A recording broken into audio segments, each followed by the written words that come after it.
the rice, turn it. So many ways you can do that. So you have to think of your own design. Well, how do I prepare my own jollof rice?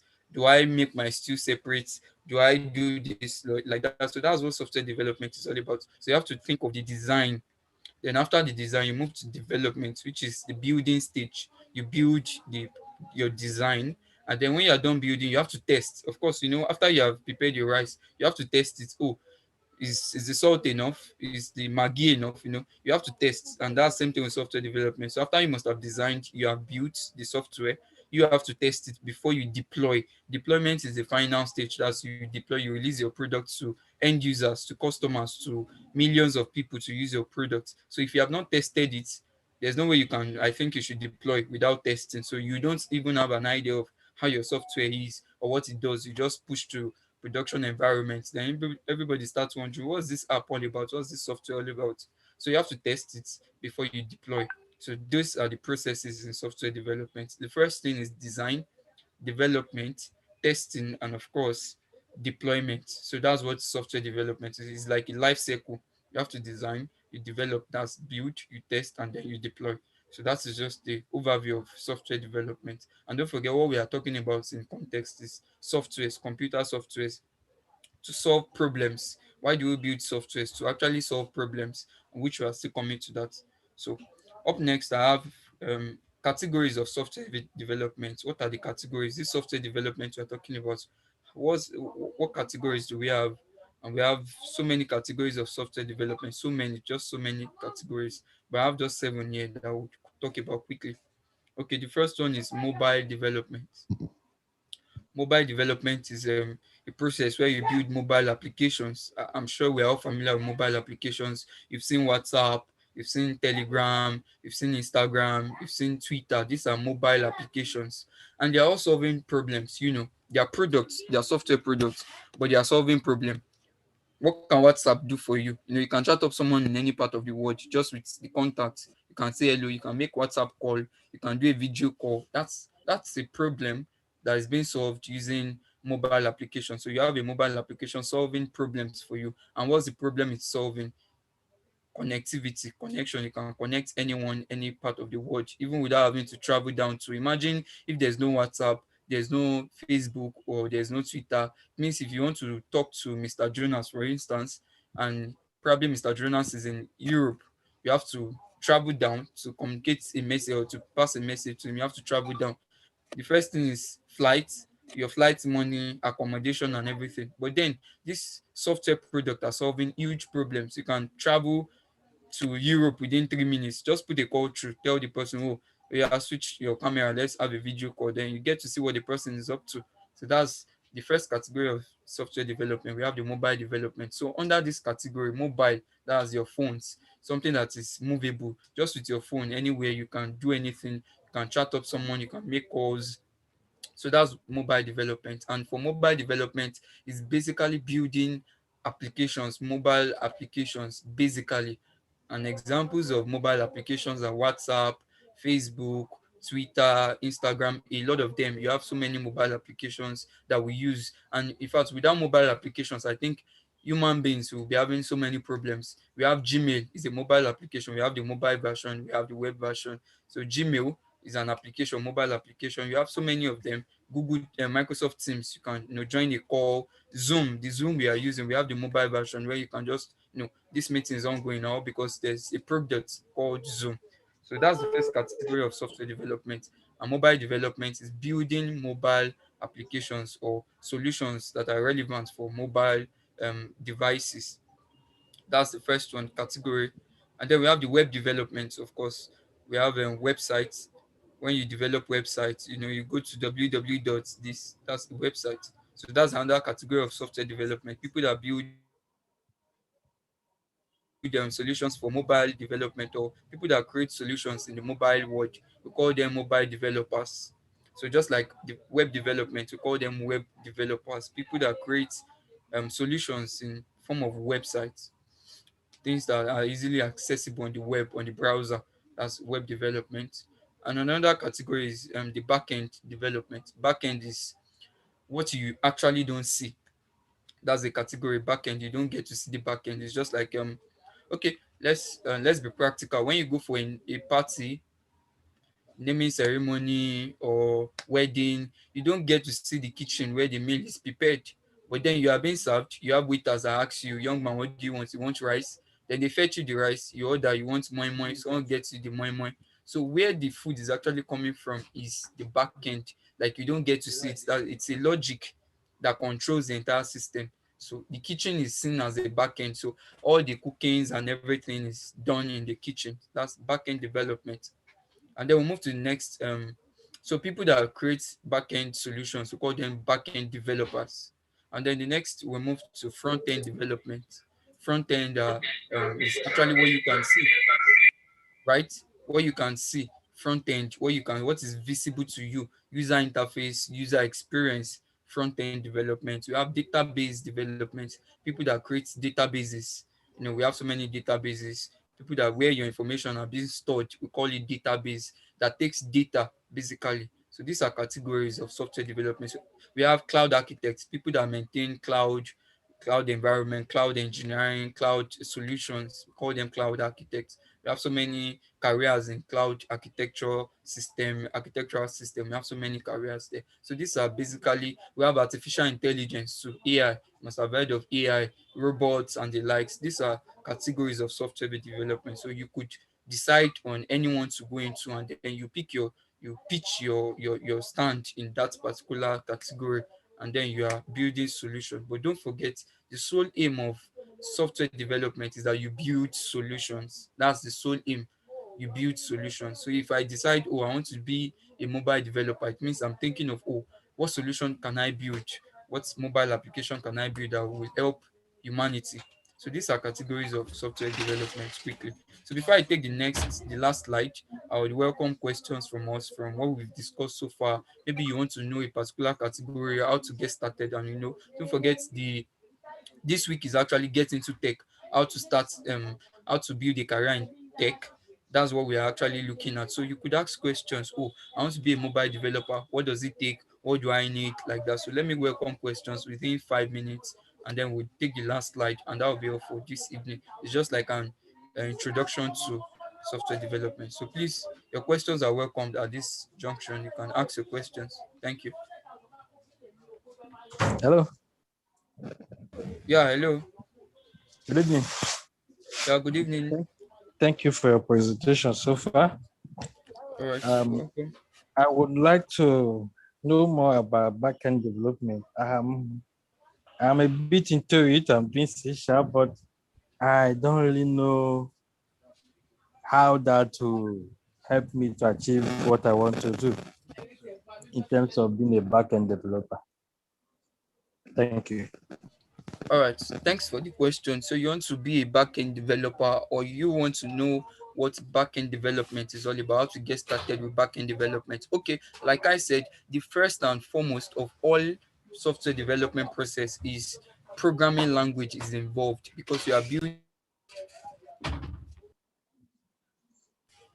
actually building a software product. So you need a programming language. Like, don't forget, in my intro, I said when you are creating softwares, we use what programming languages. That's what your computer can decode. That's what it can understand.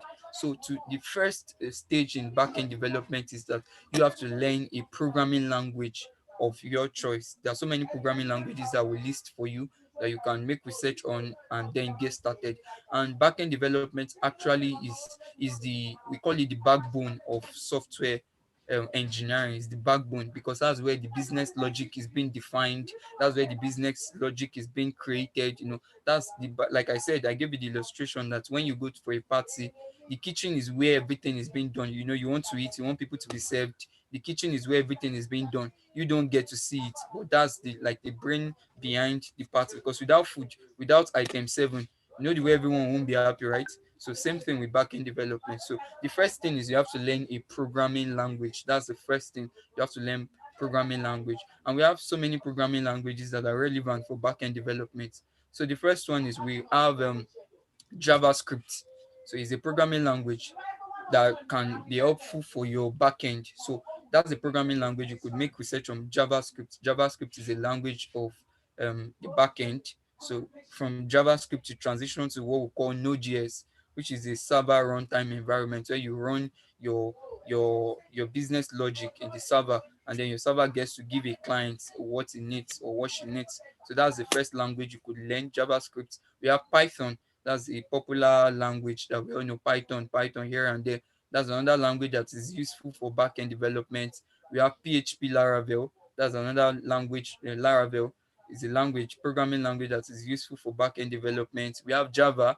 You could use Java for your backend development. We have Scala. We have so many languages that you could just pick one and then use it for your backend development. So any language you pick, you could just say, oh, what I want to do with this language is I want to build a backend solution. So the first thing is you have to understand the backend system, or what do you want to build, and then learning the language syntax is important. When you are learning a new language, for instance French, you have to learn how to say good morning in French. You have to learn how to say good night in French. Like that, same thing with programming language. We call something programming a language syntax. You have to understand the language syntax. So that's just the first thing in backend development. So pick up a backend language of your choice: Python, Java, JavaScript, PHP, Scala, any language of your choice. Just pick it and learn. So from there, you get started with backend development. Have I answered your question, sir? Yes, you did, but I want to add something to it. All right, go ahead. Of all these back end, programming language you mentioned, Yeah. in Nigerian market, which would you say is most employable in terms of Nigerian market? Okay, thanks for the question. In terms of Nigerian market, see, I actually would not want to be specific because the market keeps evolving. What holds now might not hold in the future, and this tech space is very versatile. It means people come up with solutions day in, day out, so many solutions. But in Nigeria, for now, I think the backend language that is needed the most, if you check any tech company, their openings will always have a backend for, which is still PHP. PHP selling big time. Every tech companies will always have space for PHP developers for their backend. And then the second rated backend language is Node.js. That's Node JavaScript. You have to learn JavaScript for it to transition to Node.js. So these are the languages I can categorically say we have in Nigeria that are trending. Not that Python is not trending. Depends on the solution you are building, though.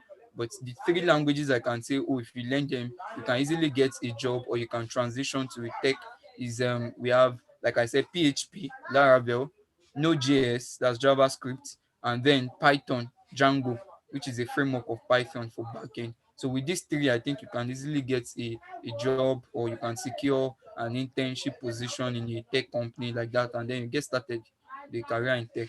So that's it. Thank you so much. Yeah, you're welcome, sir. So, and let me add to that. For you to actually get started with all these programming languages, you have so many resources online. YouTube, if you just go on YouTube, you just type JavaScript for beginners or crash course, JavaScript crash course. If you are learning JavaScript, you can, so many resources on YouTube. You could get courses on Udemy. You can pay. There are paid courses on Udemy that will be very elaborate with projects, side projects, and everything. So there are tons of resources online for you to get started with any programming language. There are tons of resources. Just go online with your data. You could learn as far as you can. So that's a contribution to your question.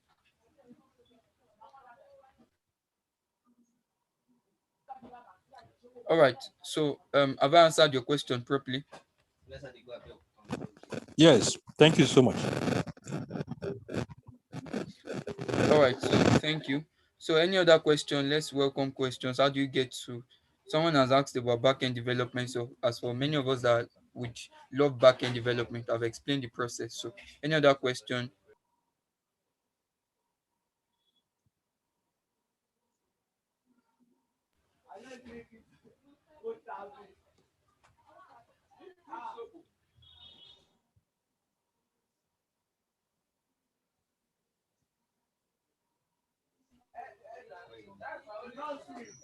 Hello, is someone talking?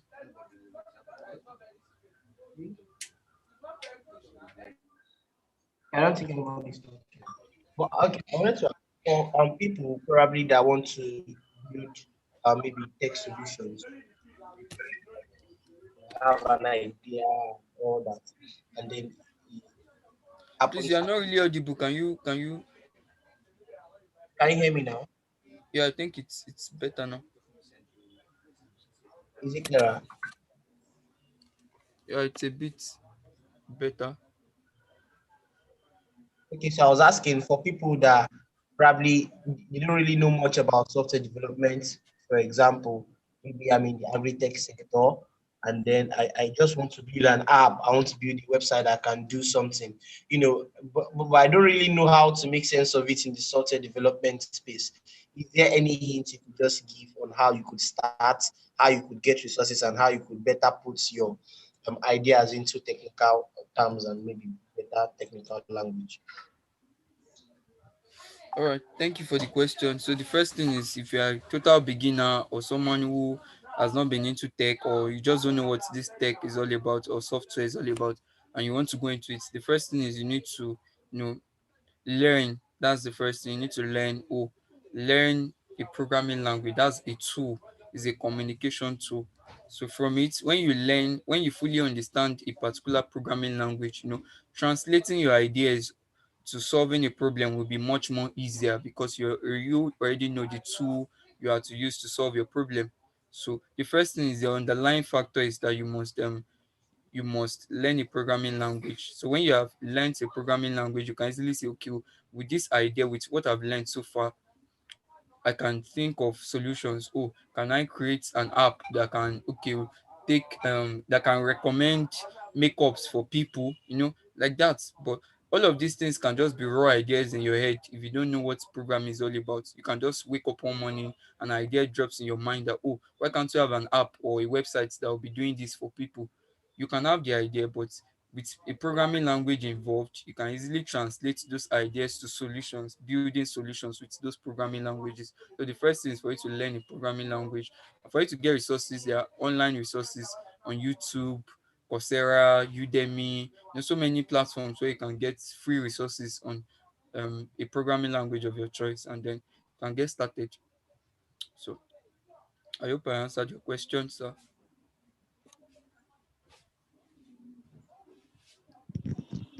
Yes, thank you very much. All right.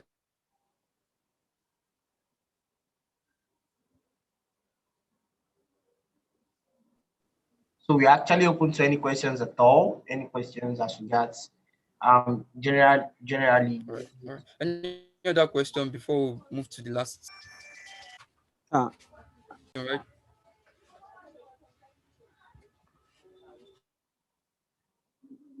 hello, hello, Folari, can you hear me? Hello, can you hear me? Hello. Yeah, can you hear me? Yes, we can hear you. All right. Okay, so Ferrari, I have a Yeah, I question can. for Yeah. you. Okay, go ahead. Go ahead. All right. Um, as a software developer, how how does an organization keep you where you are working? What makes you stay with them and not be able to move from that organization to another organization? Okay, so you want to know what software developers do in an organization that makes them stay, Yes, right? exactly. And again, what makes them, is it the kind of, what motivates them? Is it the pay, or is it the job satisfaction, the challenges, or is it what actually makes them to do what they're doing without because I know that like majority of people who are into, you see bankers, marketers in banks, they move from one bank to another, right? You see IT people who are into network, they move from one company to another. So software engineers or developers, what keeps them in an organization? Or do they do the same thing like others? All right, thank you for the question. It's a deep question though. But the first thing is, what keeps a software developer or software engineer, what fascinates them? The first thing is, so all software developers are fascinated by solving problems. Solving problems is what would have, taking you to software development. If you are not really the problem solver, if you are not really interested in problem solving, we are still coming to, I think my last slide should explain that one of the key resources, or one of the soft skill a software developer must have, is problem solving. So as a software developer, your day-to-day activity is to think of solutions. How do you solve this problem? How do you solve this problem? For instance, now, what do you imagine Google software engineers or WhatsApp and the developers that built WhatsApp? You think, oh, they already built WhatsApp. People are using WhatsApp. What else do they do in office? Do they just go to office, gist, or drink Microsoft tea and they go home? No, that's not what they do. So when they are in office, they think of solutions, more solutions. If you check very well, or if you are very observant, you see that WhatsApp, as at when WhatsApp was created, there was nothing like WhatsApp call. Okay, WhatsApp call was added to as one of the feature. Okay, now they started with, okay, you can do conference call. That means you can add three people to a call, you can add four people to a call, and then they keep on thinking of, oh, how do we increase the boundary such that 40 people can get on a call. These are the things they try to do. So software developers are fascinated by solving problems. And then if you check, there's now something we call WhatsApp disappearing message. If you sent a message 2 weeks ago, it can disappear on a group like that. These are features they keep adding. These are the things they do in office day in, day out. They think of, oh, one more what features can we add that can make this thing solve more problems for us. Like it will come to a point in time where people would be more comfortable with WhatsApp than any other platform, because they know the same thing they can do on Zoom, they can do it on WhatsApp. So so many things. So every day, so all software developers are fascinated by solving problems. That's the first thing. And second thing that keeps a software developer, of course, is the money.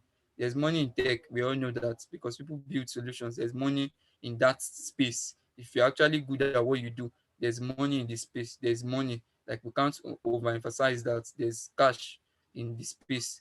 But the money won't come when you are not building solution. Nobody will pay you if you are not productive. Nobody will pay you for it. So day in day out, two things. Bankers now, they go to their banks, they think of, oh, how do we increase customer satisfaction? Same thing with software developers. We keep thinking of, oh, how do we increase our customer satisfaction? 100 people are using our applications. How do we increase it this month to make it 200? How do we make more customers get on our app? So these are the things software developers do in the office. And then, of course, we would always have feedback from the customers. For instance, now I'm an Android developer. So when I go to office or when I open my laptop every day, what do? We get feedback from our customers. Feedbacks. Oh, I don't like the way your application is not responding. I want to make payment on the app.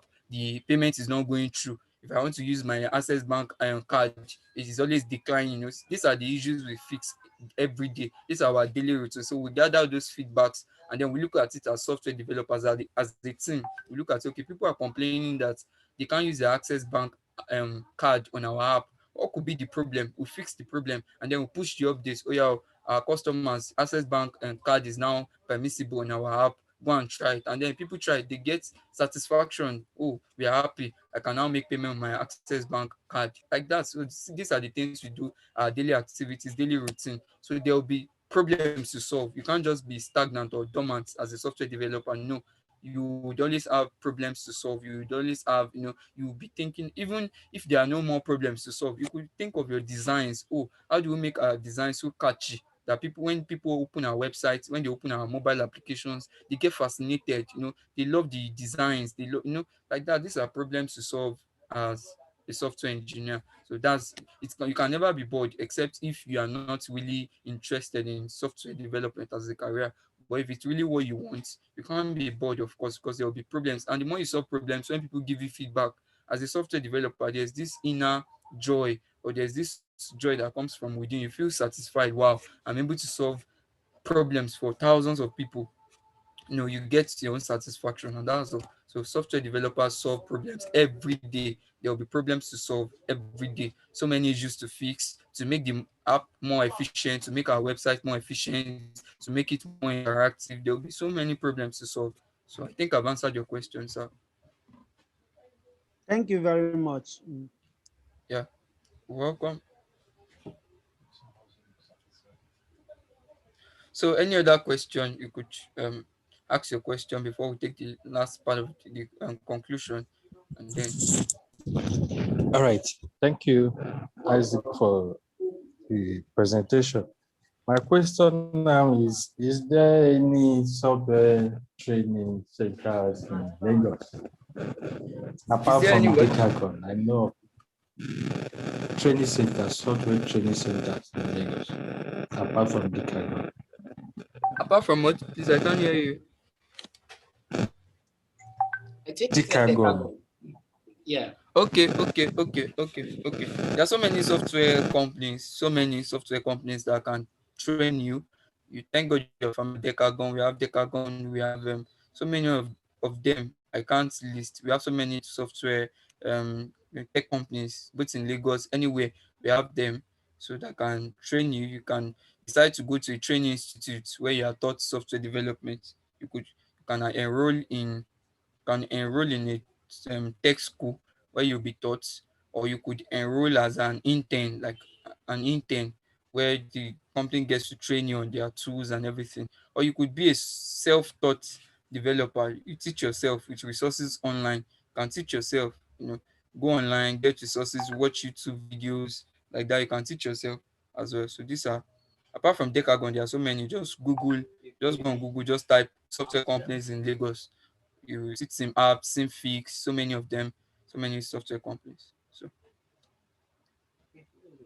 Thank you so much. yeah, you're welcome. You're welcome. So let's proceed to the last slide for today. So in conclusion, how do you build a career in software development? To build a career, you need some skills. The first one that I tag, hard skills. And this requires you to learn a programming language depending on the stack of your choice. I already explained that. And examples of programming languages, are Java, JavaScript, Python, Kotlin, etc. These are hard skills that you must, if you want to build a career in software development, you must first learn a programming language. It's important.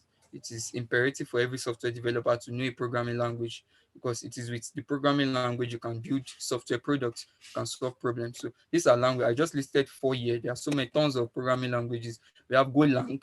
Golang is a programming language. We have so many of them. Python, we have Ruby, we have Scala, so many of them. You could just pick anyone and then just check the job market. What is trending in this job, in this current century? What is trending? But we all know that the number one language in the world that is trending anywhere in the world when you check is JavaScript, because JavaScript is a language of for the web. It's for the mobile. You can use it for mobile applications. You can use it for web, even machine learning and AI, artificial intelligence. JavaScript is relevant. The data science, so many, Python as well. But if you check the charts on Google, check the language, programming language that is versatile, that has so many advantages. I think JavaScript is one, and then Python. You could use Python so for so many things. So that's the first thing you need to do. So building a career in software development demands that you learn a programming language. That's the hard skill. And then soft skills. The soft skills needed for you to build a career in software development are teamwork, communication, problem solving, attention to details. These are soft skills that you would need on the job. So after you must have learned your programming language, how then do you solve problems? You will need soft skills too. You need to know how to communicate as a software engineer or as a software developer. So it means you need to be fluent, or you need to know how to communicate. Communication is not just about fluency, how your grammar is being organized, or how your vocabularies are quite heavy. That's not communication. Communication is, does the receiver understand what you are trying to say? If yes, then you have communicated. So you need communication skills as one of the soft skills for your career in software development. Teamwork, which is important, because in software engineering, not just one person is building these products. Imagine WhatsApp now. It's not just one software engineer that can build the whole of WhatsApp. You can have 100 engineers working on a product. So you need teamwork, ability to collaborate with people. Work, okay, oh, Mr. A is working on this, Mr. B is working on this, Mr. C is working on this, and then ability for us all to come together as a team. So you need teamwork. You need to be able to work together as a team. So you need to um actually inculcate that bit of working as a team or working with people, which is collaboration, a form of collaboration, listening to feedback from your co-workers. These are skills that will help you in your career. We have problem solving. You need to be able to solve problems. Think of problems. There are thousands of problems that have not been solved. Thousands of problems that we have not solved. And then tech is actually coming to solve those problems, but it will take time. So as a software person, you can think of, as you are learning your programming language, start thinking of problems that have not been solved. Problems that have not been solved.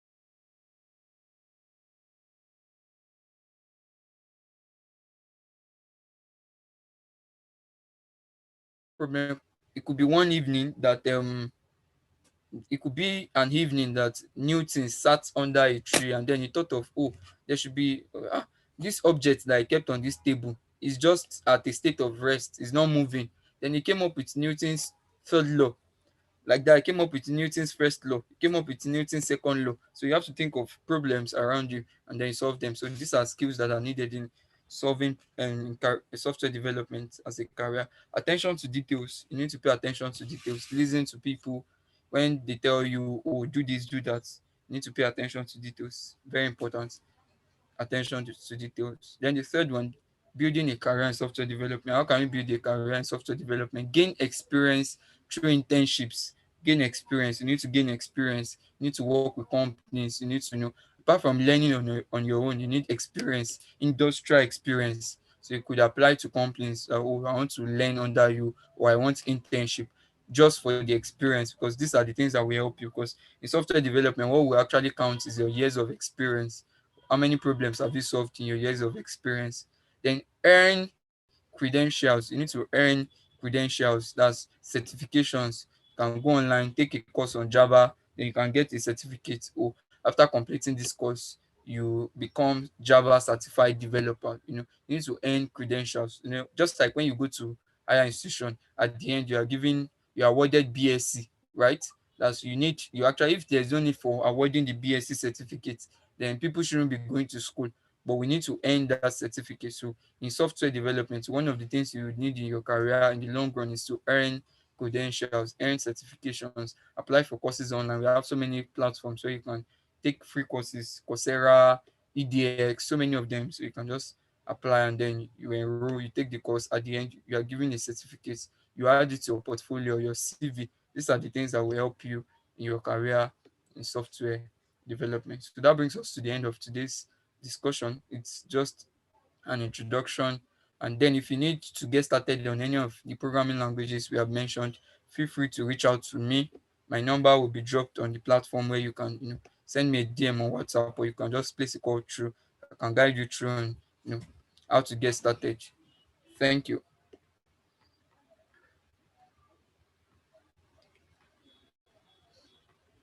All right. Thank you very much, Mr. Fulari. That was really an insightful session. Please confirm you can hear me. Yeah, I can hear you, sir. Okay, thank you very much. So I don't know if there are still any other questions. I think we can still take one or two, because I actually do have one question steered by one of the lines you made. I can ask, right? Yeah, sure. You. So where is the money in tech exactly? We want to know so that we can go there. Is it in software development? Is it in Android mobile web? Or is it in product design, UI UX designing? Where is the money? Is it in data science or AI? Can you please tell us? That's where we would like to go to. Anybody that can contribute, I want to go there. Okay, for the sake of the money, let's talk about money. We all know money is imperative, is important. Money does all things. But saying where the money is categorically, the money is everywhere in software development. The money is everywhere, like everywhere. If you are in mobile space or mobile sphere, you design mobile applications. The money is there as well. If you are a back-end developer, the money is there. If you are a UI UX designer, the money is there. So I can't tell you, "Oh, this is just where the money is not concentrated at the sports." No. If the money is concentrated on a sport, then I think we should have millions of back-end. Let's assume the money is just in back-end development. And we should have millions of people in back-end development, because that's where the money is. But no, the money is everywhere. But what brings the money is what you should what brings the money. What brings the money is the problems you solve. Because the more people that use your solutions, the more you get money. The more solutions you provide, the more money you get. So where do we have which of these stacks solve more problems than the other? That's what you should think of. Like, which of these stacks solve more problems? I think that's what we should look at, not just where is the money. Just think of it. Oh, where can I actually make the money? Is it that people use more websites, people visit websites than mobile applications? We all know mobile apps is very efficient in the sense that just with a phone, you can do anything with your phone. You can get so many apps installed rather than having to open your browser, type www. So I can't say because I'm an Android engineer, the money is just in Android development alone. No, the money is everywhere. But what brings the money in tech? You should be wondering, what brings the money in tech like that? What brings the money? What brings the money is the solutions you provide to people. When people use your products, then you in turn get money. The money will definitely come. When you have millions of people signed up on your application, the money will come. So that's just it. The money comes from any stack of your choice, either product management, either project management, either UI UX, either front end, either back end. The money is everywhere, but it depends on the problems that you solve. That's what brings the money. So if I I hope should I've answered your summarize question. you, so if I should summarize it, we should emphasize more or put our strength more on solving problems that actually or building solutions that actually solve problems at scale. So I think that would easily tell why maybe joining a startup here in Nigeria and maybe joining Facebook would would help you see what it means to have differences in salaries. Because Facebook is it's a world product, right? That solves problems for millions of people across the world. While your startup is building something that potentially can, but isn't at the moment. So depending on the scale of problem you are solving and also how your organization is able to capture value from what they are offering, that actually determines the level of revenue and how it actually gets to you, the developer. So it depends on the quality of problem you are solving, how many people you are solving for, and how much value you can capture from the solution you are offering in the market. So you are part of a team that is solving a problem, and because you are solving a problem that is giving maybe $1 billion in revenue, you are very sure that your cut in that is bigger. Not necessarily I should be in back end or I should be in front end because that's it. So try to see which of those stack you vibe more with, and then figure out that way before you choose a stack, something like that. But focus more on problem solving. So I don't know if I've gone astray in making that contribution. Yeah, you're still intact. That's just the sum of all I said. Problem solving. Every software development is aimed at solving problems. So just think of how do you solve problems, and then the problems. When you solve the problems, the money comes. So that's the summary. All right. Thank you very much. Any other questions from any of the participants? Any other questions? Okay, so in the absence of further questions, we say big thank you to you, Mr. Falari, and also thank you to everyone of you that made out time to attend to this session. So it's nice having you to this session. Thank you very much, and good night. Have a nice night. You're welcome. Thanks for having me on the platform. Thank you. Thank you. Thank you, everyone.